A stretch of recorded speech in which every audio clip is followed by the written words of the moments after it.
Bonjour, je m'appelle Charles. Bonjour, je m'appelle Edouard et on est les cofondateurs de Roomies. Roomies, c'est un restaurant de burgers sur mesure qui a ouvert il y a 2 ans et on compte désormais 2 adresses dans Paris.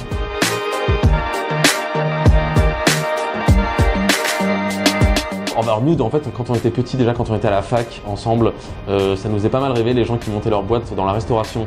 Donc on s'était intéressé à diverses chaînes de restauration rapide. Alors pourquoi rapide plutôt que la restauration traditionnelle? Parce qu'en fait c'est plus simple de se lancer quand on n'est pas issu du secteur, quand on n'a pas de formation de cuisinier. C'est un petit peu plus simple que de faire de la gastronomie ou de la bistronomie. Donc ça, c'est venu assez naturellement que si jamais on se lançait dans l'entrepreneuriat, ça serait dans la restauration rapide.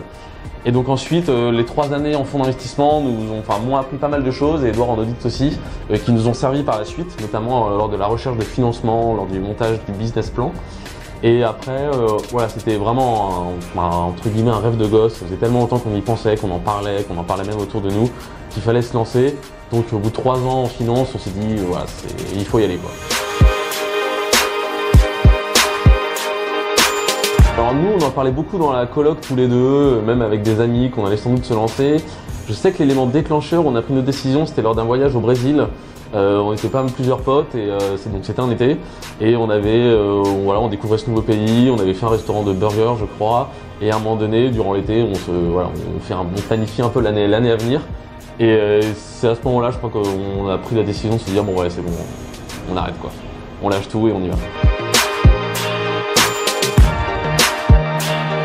Alors pour réussir son lancement, en tout cas le lancement du restaurant, il faut être bien préparé parce que on peut pas vraiment se rater en fait. C'est-à-dire que les premiers clients qui rentrent, s'ils sont déçus, ils ne reviendront pas, ce qui paraît assez logique. Donc du coup pour ça il faut vraiment travailler toutes les facettes de l'offre. Donc ça comprend le produit, ça comprend le service, ça comprend aussi l'architecture, l'ambiance du restaurant. Donc là c'est ce qui est aussi très intéressant et très challenging dans le projet. C'est qu'on a toutes les facettes de l'entreprise à créer, à étudier.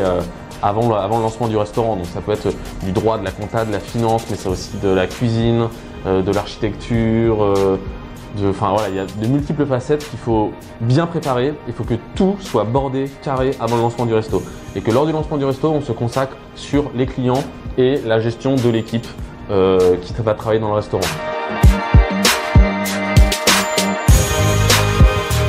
Ce qui est vraiment compliqué en fait quand on lance un restaurant, et c'est vrai qu'on nous avait prévenu, souvent les gens nous disent les 3 clés pour réussir, c'est l'emplacement. Donc on disait c'est sympa, mais on l'entend beaucoup, et en fait est-ce que c'est vrai? Et en fait effectivement c'est un des points qui est très très difficile, c'est notre emplacement.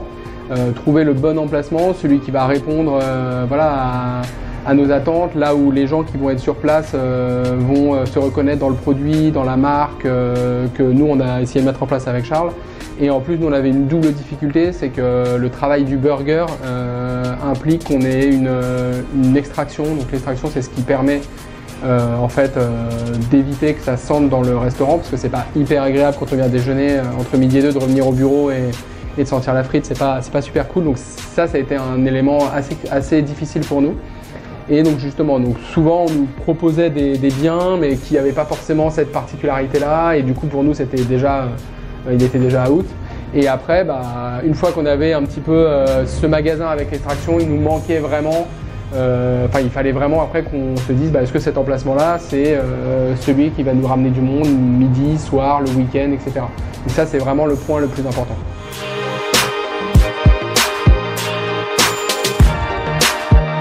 La zone de confort, donc certes on s'en est éloigné, je ne sais pas si on arrivera un jour à y revenir, mais en fait je pense que la question, surtout qu'on ne veut pas y revenir en fait, c'est que si on a choisi de se lancer là-dedans, c'est parce que ça implique du risque, mais c'est ça qui nous intéressait, c'est ça qui était challenging. Donc maintenant, ça fait partie du jeu en fait. Quand on se lance dans l'entrepreneuriat, quand on monte sa boîte, on sort de sa zone de confort, mais l'idée c'est de pas vraiment y revenir en fait. C'est que c'est ce qui nous stimule, ce qui nous excite aussi en fait tous les jours. Donc c'était un choix délibéré et complètement assumé et qu'on ne regrette pas.